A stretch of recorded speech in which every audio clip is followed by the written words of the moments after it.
డెఫినెట్‌గా ఈరోజు ఆంధ్రప్రదేశ్, తెలంగాణ 2 రాష్ట్రాలు అయినప్పటికీ కూడా ఇక్కడ బీసీల యొక్క స్థితిగతులు ఒకే రకంగా ఉంటాయి. ఇక్కడ రాజకీయాలు ఒకే రకంగా ఉన్నాయి. ఇక్కడున్న ప్రధాన పార్టీల యొక్క విధానాలు ఒకే రకంగా ఉన్నాయి.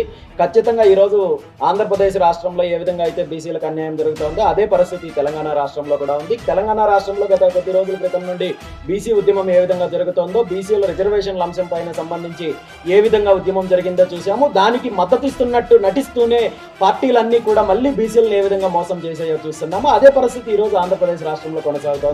ఖచ్చితంగా ప్రస్తుతం అయితే బీసీవై పార్టీని 2 తెలుగు రాష్ట్రాల్లో కూడా బలోపేతం చేసి గ్రామ స్థాయి నుండి పార్టీని నిర్మించి పూర్తి స్థాయిలో ఇప్పుడున్న అధికార పార్టీ కావచ్చు, గతంలో పరిపాలన చేసిన పార్టీలు కావచ్చు, బీసీలకు ఏ విధంగా అన్యాయం చేశాయి, దాంతోపాటు 2 తెలుగు రాష్ట్రాల్లో ఉన్న రైతులకు జరుగుతున్న అన్యాయం పైన కావచ్చు, అదేవిధంగా యువతకు జరుగుతున్న అన్యాయం కావచ్చు, మిగిలిన వర్గాలు ఈ ప్రధాన పార్టీలకు సంబంధించిన వర్గాలు కాకుండా మిగిలిన వర్గాలు ఈ రాజకీయ పార్టీల ద్వారా ఏ విధంగా రాజకీయంగా, సామాజికంగా, ఆర్థికంగా నష్టపోతున్నారో వీటన్నింటిపైన కూడా చైతన్యం చేసి ఎవరైతే ఈ పార్టీలు ఏదైతే విభజించు పాలించు అనే ఒక కుట్రతో బీసీ కులాలను కావచ్చు, మిగిలిన వర్గాలను కావచ్చు విడదీశారో వాళ్ళందరినీ కూడా ఏకం చేసి రాబోయే రోజుల్లో ఈ 2 తెలుగు రాష్ట్రాల్లో కూడా ప్రత్యామ్నాయ రాజకీయం దిశగా ఒక బలమైన ప్రత్యామ్నాయ రాజకీయ పార్టీ నిర్మించడంలో భాగంగానే బీసీవై పార్టీ ముందుకెళ్తుందని చెప్పి